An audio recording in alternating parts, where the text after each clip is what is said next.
जी, तो कल हमने ये फार्मूलाज देख लिए थे, एक टोटल का, प्लस का, परसेंटेज का, ग्रेड का, सॉरी ये ग्रेड इन इंग्लिश का रात से हमने लास्ट पे डाला था, वो इंग्लिश का ग्रेड निकालने के लिए हमने ग्रेड का फार्मूला देखा है, एवरेज देखा है, पास फेल का देखा है, परसेंटेज का, और इसी तरह काउंट इफ़ देखा है।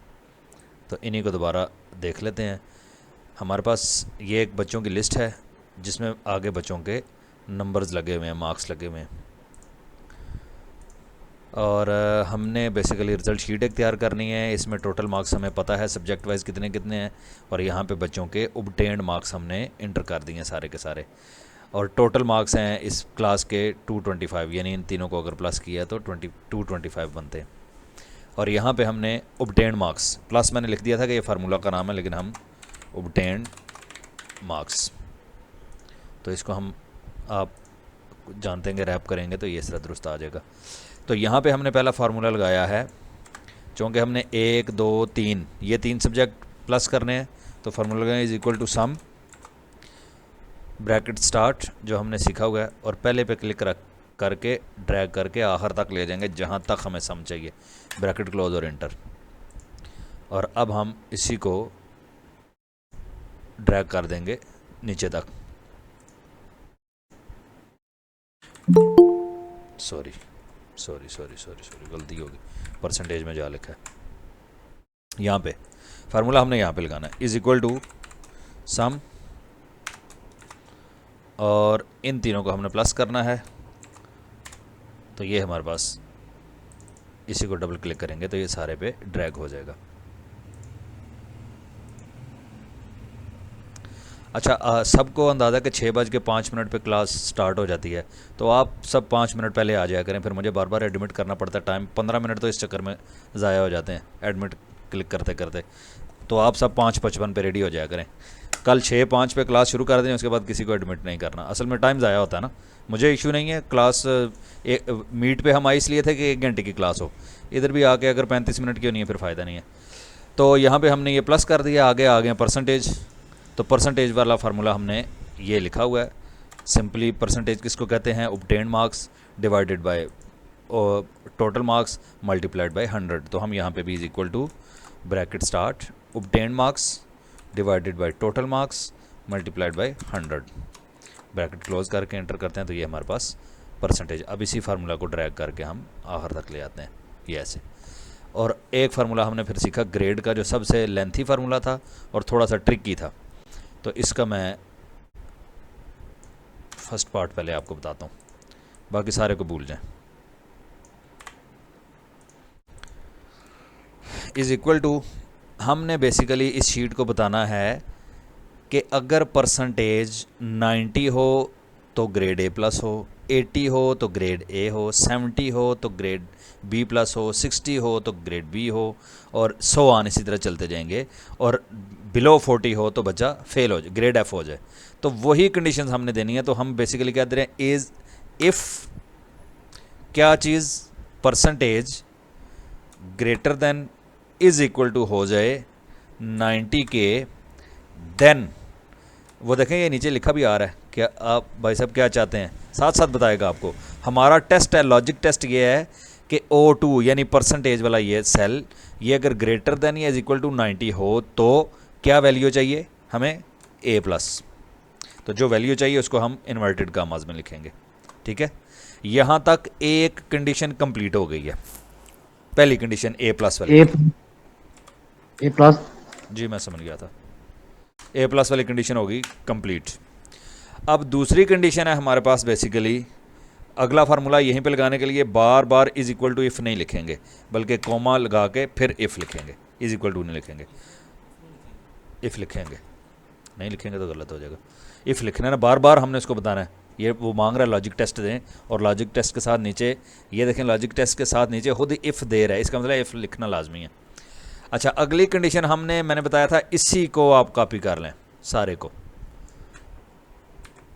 इसी को यहाँ पे किया पेस्ट, बस कंडीशन चेंज करते जाएं, वैल्यूज़ यानी 80 एंड ए कॉमा, तो हम पूरा ही फार्मूला कॉपी कर लेते हैं ना यहाँ तक। ये पहली कंडीशन अगर आपको आ गई, आप समझ गए, तो इसी को पेस्ट करते जाएं, ठीक है।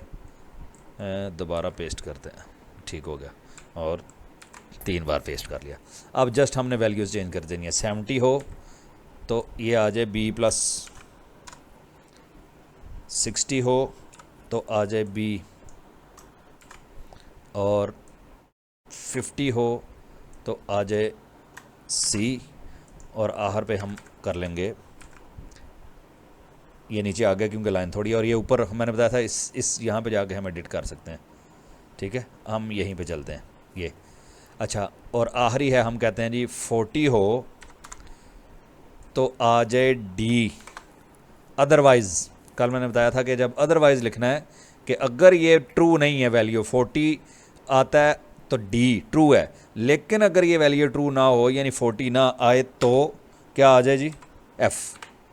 तो इसके लिए हमने इफ़ लिखने की ज़रूरत ही नहीं है, क्योंकि देखें ट्रू एंड फॉल्स 2 वैल्यूज़ है ना, हमने पीछे सारी ट्रू लिखी हैं। ये अगर 90 हो तो ट्रू हो तो ए प्लस आ जाए, ट्रू का मतलब है यानी ओके हो अगर, ठीक है।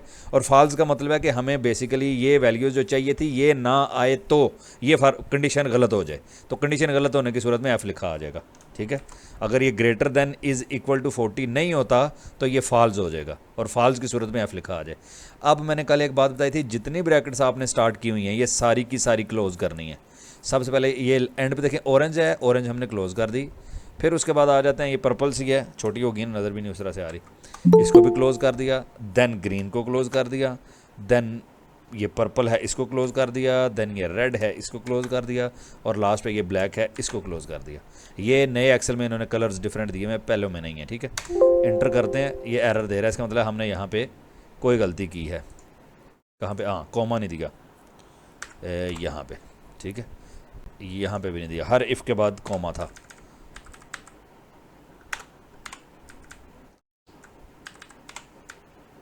ये अब ठीक हो गया जी, अब ठीक है। अब इंटर करें तो ये हमारे पास फार्मूला दुरुस्त होके आ गया है। तो अब हम इसी फार्मूला को ड्रैग करके नीचे तक ले आएंगे। तो ये देखते जाएंगे आप कि जो 70 से अबव हैं बी प्लस में आ गए हैं, जो 90 से अबव हैं वो ए प्लस में आ गए हैं, और जो 40 से कम हैं वो एफ़ में आ गए हैं। ये 42.7 था तो ये भी डी में चला गया। यहाँ पे मैं कोई ऐसा बच्चा देखता हूँ ना जिसके हम 40 कर लेते हैं, 29, 26, ये देखें 40 भी है तो भी डी आएगा, लेकिन ये देखें 40.9 है, अगर ये 39.9 होता तो फिर भी यहाँ पे एफ़ आना था। जिस तरह ये 39.6 है तो एफ़ है, अगर ये 39.9 भी हो जाता तब भी एफ़ ही रहना था, ठीक है। तो ये है हमारे पास ग्रेड वाला फार्मूला। कल मैंने ये फार्मूले लिखवा दिए थे, दोबारा कोई लिखना चाहें जो कल क्लास नहीं ली तो लिख सकते हैं। और कंडीशन इसमें मैंने पहले समझा दी है, जस्ट एक कंडीशन आपने याद रखनी है, बाकी कॉपी पेस्ट करनी है। और कंडीशन वो ये है कि अगर ये percentage greater than is equal to हो 90 के, देन के लिए हमने कॉमा लगाया, हमें जो वैल्यू चाहिए उसको हम इन्वर्टेड कॉमास में लिखेंगे। यहाँ तक कंडीशन एक कंप्लीट हो गई। अगली कंडीशन लगाने के लिए फिर इफ़ लगाएंगे, और इफ़ से पहले कॉमा ज़रूरी है, यानी हर कंडीशन से पहले एक कॉमा लगाना ज़रूरी है। और इज़ इक्वल टू का निशान हमने इसलिए नहीं यहाँ पे डाला, फार्मूला शुरू में सिर्फ इज़ इक्वल टू देना होता है एक्सेल को ये बताने के लिए कि ये फार्मूला है, ठीक है। सिंपल सी बात ये। आगे हम एवरेज, तो एवरेज का मैंने कल बताया था सबसे सिंपल फार्मूला है, सिंपल जहाँ से जहाँ तक आपको जिन की एवरेज चाहिए इज़ इक्वल टू एवरेज और ब्रैकेट स्टार्ट, और जिस अगर इन 3 सब्जेक्ट्स की एवरेज चाहिए तो इन तीनों को ऐसे ड्रैग करके सेलेक्ट करें एंड ब्रैकेट क्लोज कर दें, दैट्स इट। ये एवरेज का फार्मूला आ गया। 8 सब्जेक्ट हैं, 10 सब्जेक्ट हैं, जितने भी हैं उन सबको आपने सेलेक्ट करना है तो एवरेज आपको निकाल के दे देगा। और लास्ट पे फिर ये लॉजिक वैल्यू है पास फेल में, कि इसमें भी हमने वही कंडीशन दी है। ये देखें कंडीशन सेम वही है कि अगर ये percentage greater than is equal to 50 हो तो पास, अदरवाइज फेल, ठीक है। तो आप देख रहे होंगे इधर डी है और इधर फेल, क्योंकि हमने वहाँ पे 40 वाला फेल किया हुआ है। तो इसको भी जब 40 करेंगे, हमने बता दिया है इफ़ ये वाली percentage greater than is equal to 40 हो तो पास हो, अदरवाइज़ क्या हो। ये वैल्यूज़ जो दोनों हमें चाहिए इन्वर्टेड कामाज में लिखनी है, ये बस याद रखना है। और अदरवाइज़ के लिए ये एक सिंगल कामा। तो ये अब जब हम इंटर करेंगे तो आप देखेंगे ये अब दुरुस्त हो गया। अब 40 से कम वाले ही फेल हुए हैं, खुद बहुत इसने फेल कर दिए हैं।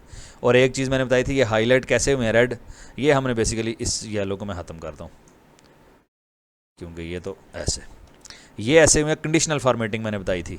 आपसे कोई बंदा कहता है इसमें जो पास हैं वो ग्रीन हो जाएं और जो फेल हैं वो येलो हो जाएं, तो आपने कंडीशनल फॉर्मेटिंग में जाना है, हाईलाइट में जाना है, टेक्स्ट दैट कंटेन, इसमें लिखें पहले पास, पास वाले आप कहते हैं जी ग्रीन हो जाएं, ग्रीन हो गए जी। फिर कंडीशन दे देते हैं दूसरी इसी के ऊपर ही कि फेल वाले हैं जो वो जनाब येलो हो जाएं, तो ये देख लें पास वाले सब ग्रीन हो गए और ये वाले सारे फेल वाले येलो हो गए। तो सेम इधर भी मैंने ये किया है कि जहाँ पे एफ़ लिखा हुआ है वो रेड हो जाएं, बाकियों को छेड़ने की ज़रूरत नहीं है। ठीक है जी, ये है कंडीशनल फॉर्मेटिंग। उसके बाद आगे आ जाता है हमारा काउंट का फार्मूला। ये मैंने बताया था कि आपसे कोई बंदा कहता है कि इस पूरी क्लास में मुझे B+ निकाल कर दें, टोटल B+ कितने हैं, तो उसके लिए फार्मूला यूज़ होता है काउंट इफ़, ये काउंट इफ़। ठीक है, इधर मैं इसको खोल लेता हूँ, यानी is equal to count, count करो इफ़, अगर आगे जैसे ही आप फार्मूला लिखेंगे तो ये खुद बहुत आपसे पूछ रहा है रेंज दें भाई पहले, तो हम रेंज देते हैं यहाँ से लेके यहाँ तक। ठीक है, यानी मसलन यहाँ तक बेसिकली कहना मैं ये चाह रहा हूँ। मैं इसको ख़त्म ही करता हूँ पहले, यहाँ से लेके यहाँ तक भाई सब रेंज है। अब साथ में पूछ रहा है क्राइटेरिया दे दें भाई, क्राइटेरिया क्या चाहिए, तो क्राइटेरिया हमें चाहिए B+, यानी B+ वाले फ़िलहाल तलाश करके दो मुझे। जैसे इंटर करेंगे B+ इसने बता दिया एक है, और मैंने बताया था इसी फार्मूला को आगे कॉपी कर लें, सब जगहों पे पेस्ट कर लें, ये पेस्ट हो गया। जस्ट वैल्यूज़ और कॉलम यानी रेंज चेंज करते जाएं। डबल क्लिक किया तो ये रेंज देखें यहाँ पे आ गया, जबकि हमें ये परसेंटेज पे चाहिए। ड्रैग करके इसको परसेंटेज पे वापस ले जाएं और यहाँ पे हमें चाहिए B, इंटर कर दें तो ये भी, सॉरी आगे लगाना था, ये तो B+ है।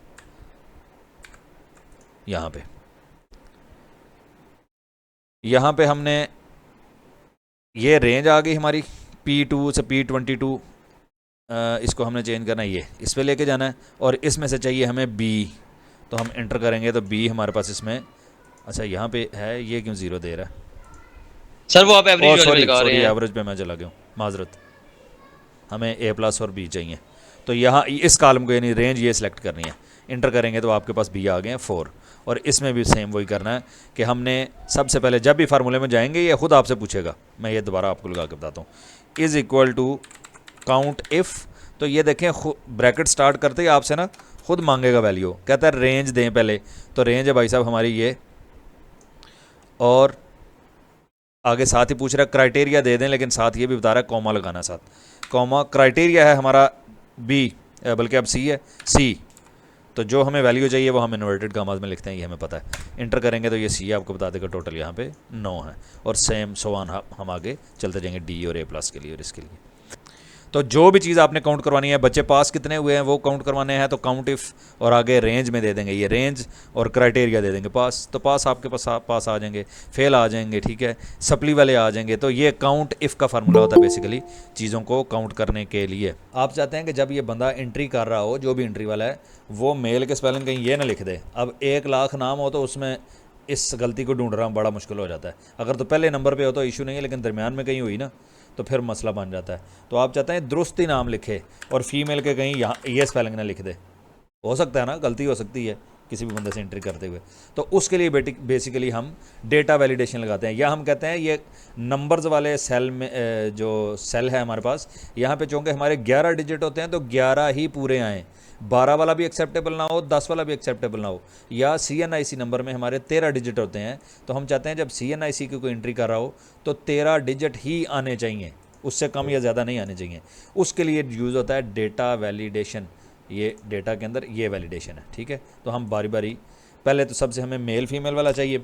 इसके लिए थोड़ा आपको तरद्दुद ये करना पड़ता है कि कहीं कोने खुदरे में या किसी शीट के ऊपर पहले से डेटा लिख के रखना पड़ता है। जिस तरह मैं यहाँ पे लिख देता हूँ मेल फीमेल, और इसको जो सॉफ्टवेयर बनाने वाले या काम करने वाले बेसिकली ये काम करते हैं कि इसको ऐसे करने के बाद, डेटा वैलिडेशन देने के बाद ना, बेसिकली लिखाई को वाइट कर देते हैं, नज़र ही नहीं आती कि कहाँ पे ये लगी वैलिडेशन, और इन सेल्स को भी लॉक कर देते हैं ताकि कोई तब्दीली ना कर सके, ये मामला होता है।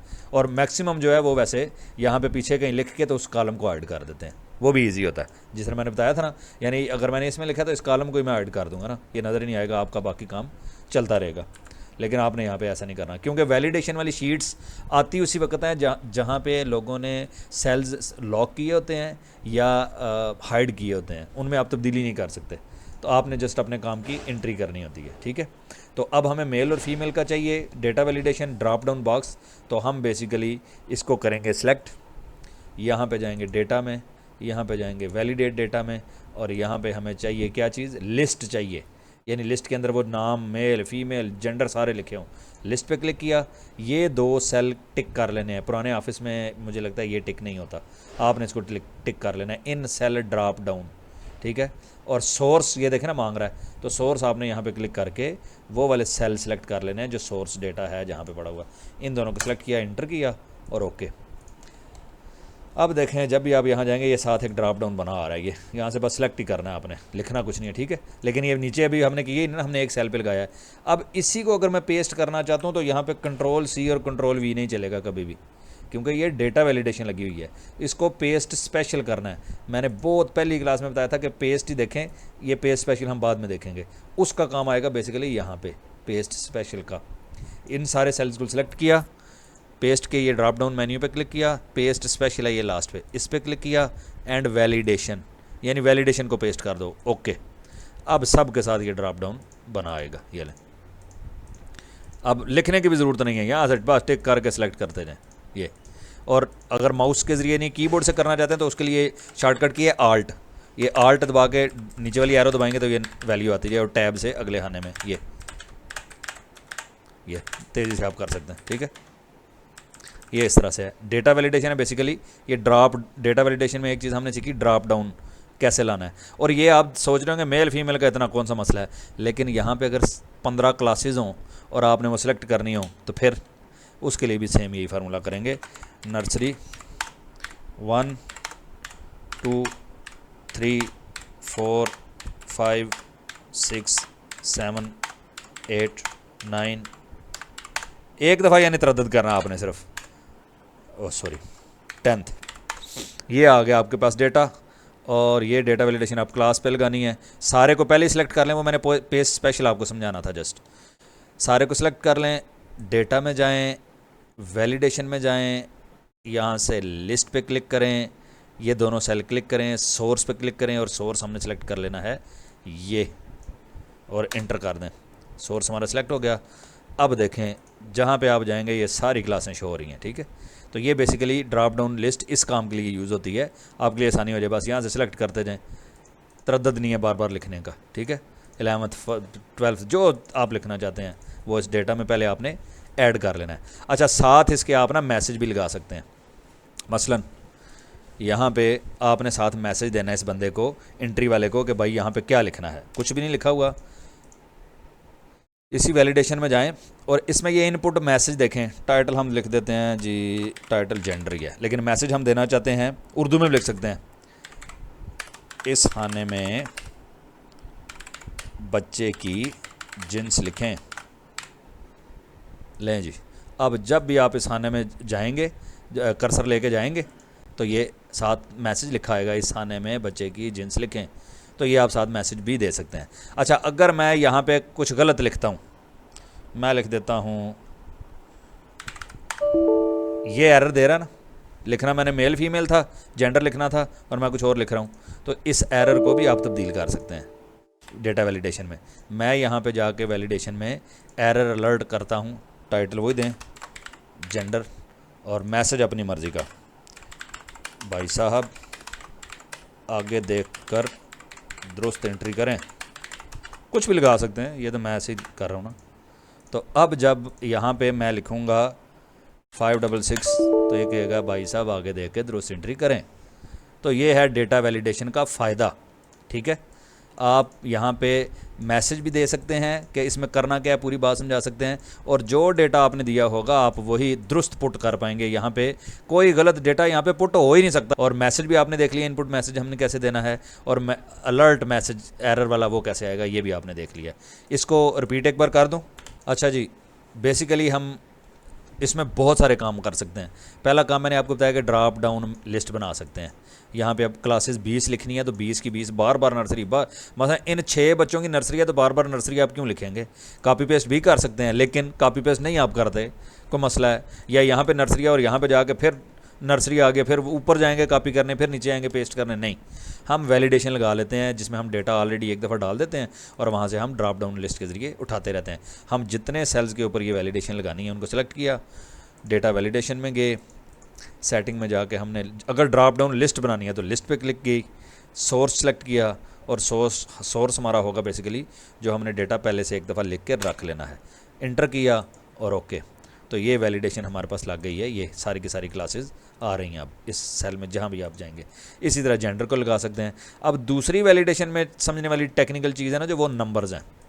आप ये चाहते हैं, यहाँ पे मैं लिख भी देता हूँ CNIC में मैं ये कहता हूँ, यहाँ पे मैं चाहता हूँ भाई साहब आप शनाख्ती कार्ड नंबर लिखें, लेकिन शनाख्ती कार्ड नंबर के 13 डिजिट होते हैं, 13 ही हों तो ये चले, वरना ना चले। तो मैंने इसको कर लिया सिलेक्ट, वैलिडेशन, एनी वैल्यू की जगह हम चले गए। आपने जाना है कस्टम पे और फार्मूला यहाँ पे लिखना है इज़ इक्वल टू लेंथ। ये लेंथ का फार्मूला है। लेंथ किस में, इन सारों में किसके बराबर हो, इज़ इक्वल टू 13। यानी आपने कहा इस सारी रेंज में अगर लेंथ 13 के बराबर हो तो बस फिर ही दुरुस्त है, वैलिडेशन लग गई है, वरना नहीं। अब मैं इसमें 4 डिजिट लिखता हूँ, 1 2 3 4, एरर। अब मैं 14 लिखता हूँ, 1 2 3 4 5 6 7 8 9 10 11 12 13 14, फिर भी एरर। अब मैं 13 पूरे लिखता हूँ, अब दुरुस्त हो गया। तो ये देखें 13 ही डिजिट इसने लिखे हैं। अगर मैं इसको 15 कर देता, यानी मैं डैश डालना चाहता हूँ यहाँ पे, तो फिर उसके लिए मुझे इसको लेंथ को 15 देना पड़ता वहाँ पे। और जब हम 15 करते 15 नहीं 15 करते ना, 2 डैशें हैं ना, एक यहाँ पे डैश है और एक यहाँ पे डैश है, 2 डैशेज हमने चौंके लगानी है, तो बेसिकली 15 डिजिट वो हो जाएंगे। तो ये तरीकाकार है लेंथ को लगाने का। इसको मैं दोबारा आपको मोबाइल नंबर पे आप लगाते हैं। अब यहाँ पे 0 लगाने का एक ट्रिकी फार्मूला है, इसको आपने सेलेक्ट करना है, और ये जो मैंने आपको बताया था ना, इसकी आपने वैल्यू देनी है, टाइप देनी है कि इस सेल में मौजूद डेटा की टाइप क्या है। तो आपने इस पर क्लिक करना है, मोर नंबर फॉर्मेट में जाना है, कस्टम पे जाना है, और यहाँ पे आपने 11 दफ़ा 0 लिख देना है, क्योंकि 11 डिजिट होते हैं टोटल हमारे नंबर में, 1 2 3 4 5 6 7 8 9 10 11, और एंटर कर देना। अब 0 देखें लिखा आ गया साथ। ये ट्रिक है सिर्फ, वैसे 0 नहीं आता, आप जो मर्ज़ी कर लें, ठीक है, शुरू में 0 नहीं आएगा। तो अगर मोबाइल नंबर आपने लिखना है या ऐसा नंबर जो 14 डिजिट है अगर, तो 14 सिफर लगाने पड़ेंगे आपको। यानी सेल पे क्लिक किया, ये डेटा टाइप में गए, मोर नंबर्स, कस्टम, और यहाँ पे ये टाइप आपकी ना जनरल लिखी हुई होगी, ये लिखा होगा। मेरी तो 0 आ रही है ना, मैंने क्योंकि शीट में तब्दीली काफ़ी की है। इसको ख़त्म करके आपने 1 2 3 4 5 6 7 8 9 10 11 दफ़ा लिखना। अब नंबर लिखें ज़रा,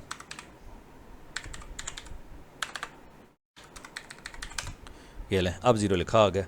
तो इस तरह 0 आप लिख सकते हैं आम हालात में 0। या दूसरा ट्रिक फिर ये होता है 0 3 4 3 के बाद डैश लगा दें, डैश लगाएंगे फिर भी आ जाता है।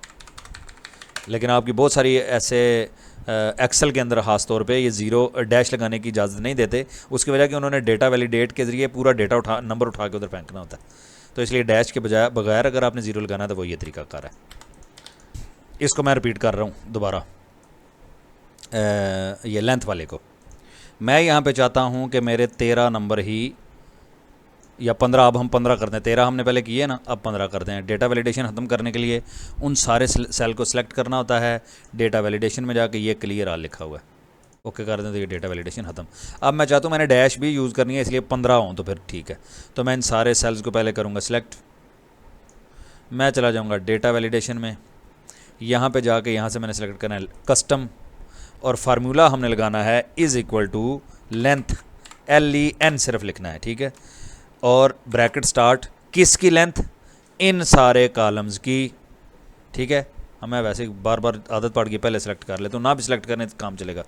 इन सारे कॉलम्स की यहाँ से लेके यहाँ तक ये जो सेल्स हैं इनकी लेंथ किसके बराबर हो, वैलिडेट हम क्या करना चाहते हैं 15 के बराबर हो जी, इज इक्वल टू 15। तो अब आप देखें अब एरर देगा, ठीक है। तो अब इसमें हम एरर मैसेज ऐड करना भी देख लेते हैं इसी चक्कर में, फिर मैं दुरुस्त एंट्री करता हूँ। वैलिडेशन में गए, हमने यहाँ पे इनपुट दे दिया टाइटल और हमने लिखिया प्लीज़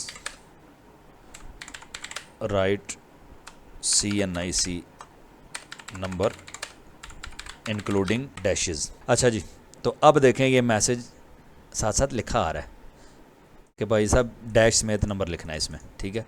तो अब मैं लिखता हूँ, अब इसने एक्सेप्ट कर लिया, कोई एरर नहीं दिया। तो ये है बेसिकली डेटा वैलिडेशन, ठीक है, कि आप अपनी मर्ज़ी से किसी भी सेल के अंदर कोई भी रिस्ट्रिक्शन लगा सकते हैं। अब जब हम इसको आखिर पे हम इंशाल्लाह ये भी देखेंगे कि इस पूरी शीट को कैसे लॉक करना है। जब हम किसी को ये भेजें तो हम इस शीट को लॉक करके भेजेंगे, ये प्रोटेक्ट कर देंगे ताकि बंदा इसमें तब्दीली कोई ना कर सके। यानी जिन जिन अच्छा एक काम हम और कर सकते हैं, शीट भी प्रोटेक्ट करें और सेल्स को भी प्रोटेक्ट कर सकते हैं, ठीक है। पूरी वर्कबुक इस शीट को और इन सेल्स को प्रोटेक्ट कर दें ताकि इनमें कोई भी बंदा किसी किस्म की तब्दीली ना कर सके। तो ये भी हम इंशाल्लाह देखेंगे। अच्छा जी, डेटा वैलिडेशन तक काम ओके हो गया। इसमें कोई सवाल है तो कर लें, फिर मैं ज़रा सब टोटल का बताऊँ टाइम, क्योंकि फिर मीटिंग का थोड़ा रह जाएगा। लेंथ वाला फार्मूला रिपीट कर दें, अभी लिख लिया आपने लेंथ वाला, मैंने दोबारा रिपीट किया।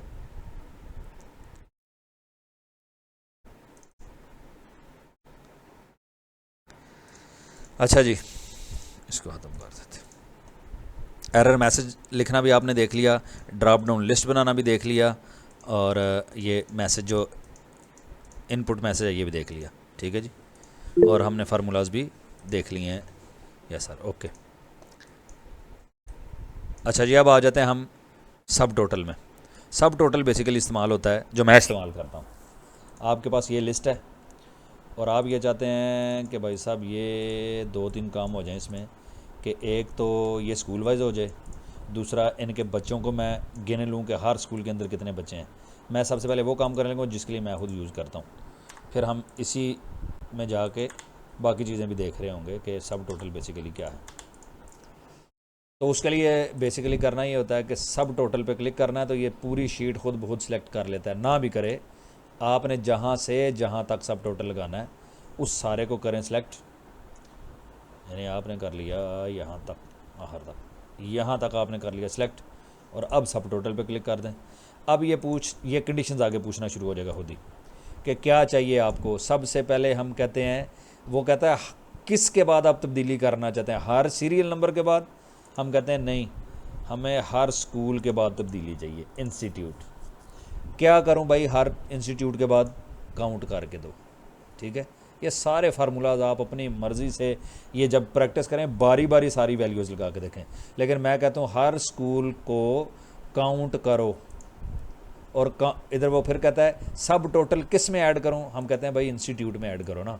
हर इंस्टीट्यूट के बाद एक सब टोटल हमारे पास आ जाए, और यहाँ से ये टिक जो है पेज ब्रेक बिटवीन ग्रुप्स, ये एहतियातन कर लें। मैं कर लेता हूँ, उसके साथ ज़रा खूबसूरती बन जाती है। ओके किया, ये थोड़ा सा आपका ये देखें काम कर रहा है। और ये लें, हर स्कूल के इसने पीसेस कर दिए हैं बेसिकली इंस्टीट्यूट पे। ये इंस्टीट्यूट पे इसने पीसेस किए हैं। इस यहाँ पे इसने नाम लिख दिया है, ये बंडाला स्कूल था, बंडाला टोटल बच्चे कितने हैं 25, ये आ गया हमारे पास, ठीक है। तो अब जब हम प्रिंट देंगे तो हर स्कूल का अलग पेज पे आएगा। ये बंडाला अलग पेज पे, ये अलग पेज पे, ये अलग पेज पे, हर एक अलग हो गया, ठीक है। ये देख सकते हैं आप। तो कामरान भाई ये काइंडली ये दोबारा रिपीट कर दें, मुझे समझ नहीं आई इसकी। मैं दोबारा करता हूँ। आपके पास एक लिस्ट है और आपसे एक बंदा कहता है भाई साहब मुझे ना नर्सरी के बच्चे अलग चाहिए, प्रेप के अलग चाहिए, 1 के अलग चाहिए, पूरे रीजन में से। अब हम स्कूल को छोड़ देते हैं। अगली मिसाल, आप कहते हैं ठीक है जनाब, मैं अभी आपको बताता हूँ। आप जाएंगे, इस सारी शीट को करेंगे सिलेक्ट, ना भी सिलेक्ट करें। मैंने बताया कि जब आप इस पे सब टोटल पे जाएंगे, ये ऑटो सेलेक्ट कर लेता है शीट सारी। सिलेक्ट किया, आप कहते हैं मुझे क्लास वाइज चाहिए। यहाँ पे शुरू से हम मादरत में अपनी आदत पड़ी हुई है, सबसे ऊपर पूछ रहा है एट ईच चेंज इन, किस में चेंजिंग चाहिए आपको, यानी जो तब्दीली आप देखना चाहते हैं वो कहाँ कहाँ चाहिए। तो हम कहते हैं भाई क्लास में, हर क्लास के बाद मुझे चाहिए क्या, काउंट, हर क्लास के बाद मुझे काउंट चाहिए।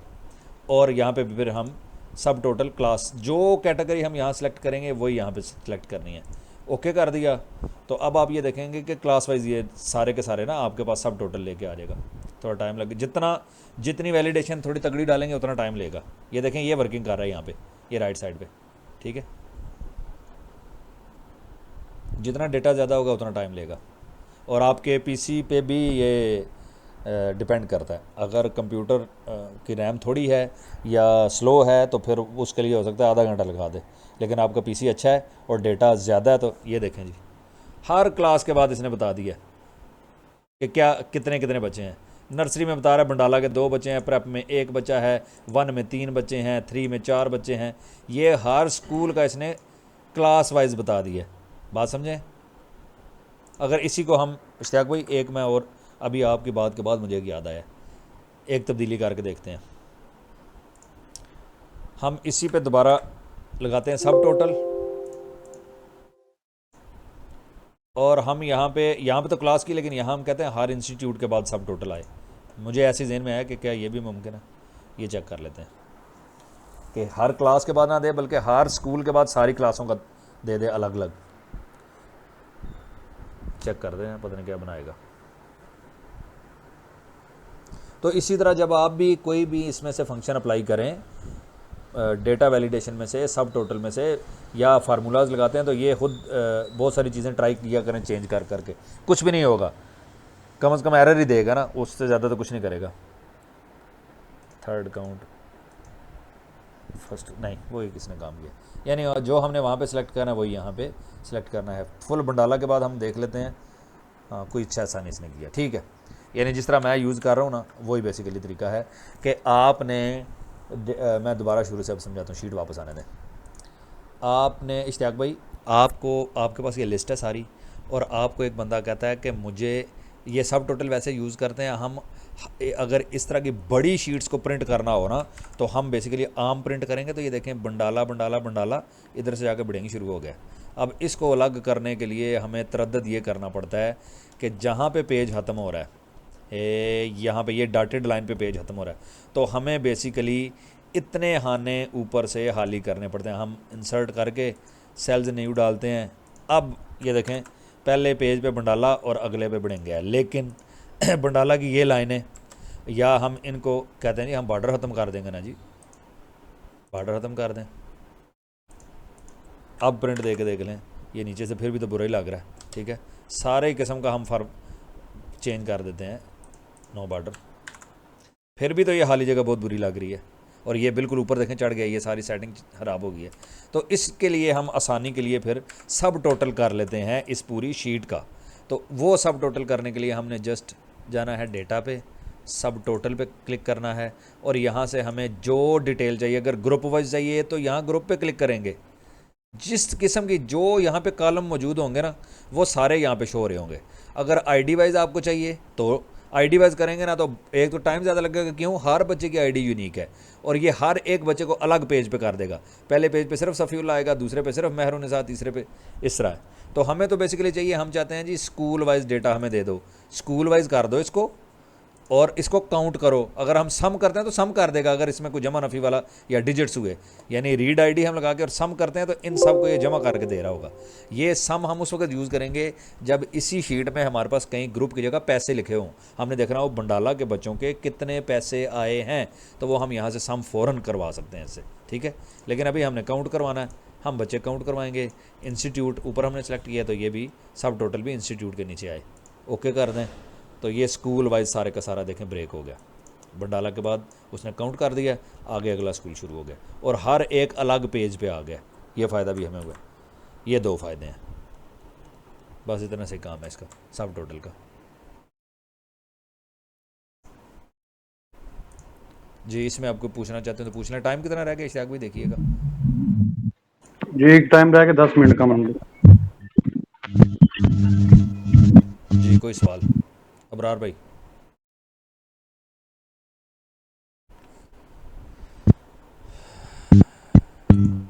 अबरार भाई पूछें सवाल।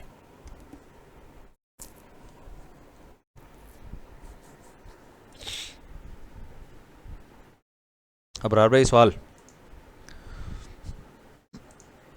सर कौन है ये पहले से भी पता थी और मजीद यानी बेहतरी आई है मजीद ठीक हो गया। एक चीज़ इसमें रह गई, मुझे फ़ौरन याद आ गया, फ्रीज़ पैन। फ्रीज़ पैन हम क्यों करते हैं? ठीक है जी, इसको भी हम देखते हैं। आपके पास एक शीट आ गई, इसी शीट को मैं कॉपी करता हूँ।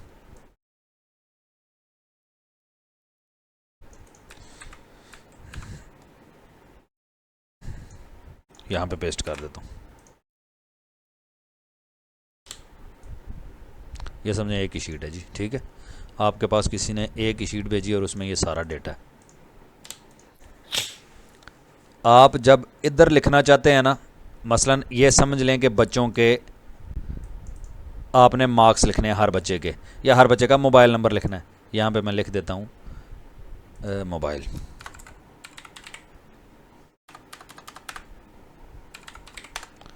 आपने यहाँ पे इन सब बच्चों के मोबाइल नंबर लिखने हैं। तो अब बार बार यहाँ से पीछे जाना है, देखना है सफ़ीउल्लाह साहब, सफ़ीउल्लाह साहब का जहाँ 1 2 3 जनाब। फिर अगले बच्चे का नाम में से पीछे जाना है, देखना है महरुन्निसा, फिर यहाँ पे लिखना है 2 3 4। तो इस चक्कर से बचने के लिए हम फ्रीज़ पैन का इस्तेमाल करते हैं। ये व्यू के अंदर हम बेसिकली चाहते ये हैं, इस नाम के बाद ये नाम फ्रीज़ हो जाए और बाकी सारे कॉलम आगे पीछे हों, लेकिन ये कहीं ना हो, ये हमारे सामने ही रहे। तो हम बेसिकली इससे अगले कॉलम में जिसको फ्रीज़ करना हो, जिस रो और जिस कॉलम को, उससे अगले सेल में रखना होता है। ये याद रखिएगा। अगर मैं इधर रख के लगाता हूँ ना, तो ये फादर नेम भी गायब हो जाएगा। मैं चाहता हूँ कि ये नेम भी मेरे सामने रहे और ये बच्चे का नाम भी सामने रहे, यानी हेडिंग भी और ये दोनों चीज़ें। तो मैं यहाँ से अगली रो और यहाँ से अगला कॉलम, दोनों यही बन रहे हैं। तो मैं इसमें रख के फ्रीज़ पैन और फ्रीज़ पैन। अब देखें, मैं आगे जाता हूँ ना, नाम वो बच्चे का उधर ही है, ठीक है। जिधर मर्जी मैं जाऊँ, बच्चे का नाम नहीं कहीं मूव हो रहा, बाकी सारी शीट मूव हो जाएगी। तो इसका फ़ायदा क्या होगा, मैं यहाँ पे रख के अब नंबर लिखता जाऊँगा, क्यों नाम मेरे सामने है, ठीक है जी। ये है फ्रीज़ पैन। ये फ़ायदा हो जाता है जब आपके पास बड़ी बड़ी लंबी शीटें आ जाती हैं। तो उस सेल को या उस कॉलम को फ्रीज़ कर दें जो आपने हमेशा अपने सामने रखना है, ठीक है। मैं इसी को सेलेक्ट करता हूँ और यहाँ से फ्रीज़ में जाके अनफ्रीज़ कर दिया। अब मैं चाहता हूँ ये स्कूल मेरे सामने रहे, बाकी डेटा आगे पीछे होता रहे। तो उसके लिए क्या करूँगा, स्कूल से अगले सेल में रख के कर दूँगा फ्रीज़। तो अब स्कूल से लेके पीछे सारे फ्रीज़ हो गए हैं। जिस कॉलम में आपने फ्रीज़ करना है उससे पिछले सारे फ्रीज़ हो जाएंगे। तो अब ये देखें, बच्चा, उसके वालिद का नाम और स्कूल का नाम और क्लास सामने है, आगे इसका डेटा आप तब्दील करते जाएं जितना मर्जी ड्रैग करें, ठीक है। और इसी तरह मैं अगर ऊपर से नीचे करता हूँ, सब कुछ मूव होगा लेकिन हेडिंग मूव नहीं होगी। और अगर मैंने ये पैन ना किया होता फ्रीज़, तो अब मैं नीचे जब आता हूँ, हेडिंग गायब हो गया, मुझे कोई पता नहीं है ये मोबाइल नंबर है या तनहा लिखी हुई है इसकी। फिर मुझे ऊपर जाना पड़ेगा कि इस कॉलम की हेडिंग क्या थी, वो ऐसे मुझे फिर देखना पड़ेगा। तो उसका हल होता है फिर फ्रीज़ कर दें, ठीक है। फ्रीज़ करेंगे फ्रीज़ पैन, तो आप देखें हेडिंग भी अपनी जगह कायम, सब कुछ मूव कर रहा है, हेडिंग नहीं कर रही, और स्कूल अपनी जगह कायम, बच्चा और बाकी सब कुछ कर रहा है, यानी जहाँ पे आप फ्रीज़ करेंगे। तो ये एक मेरे ऐसे ही नज़र पड़ गई है। ये बहुत ज़रूरी है इस व्यू के अंदर, ये फ्रीज़ पैन बड़ा ही ज़रूरी और काम का है।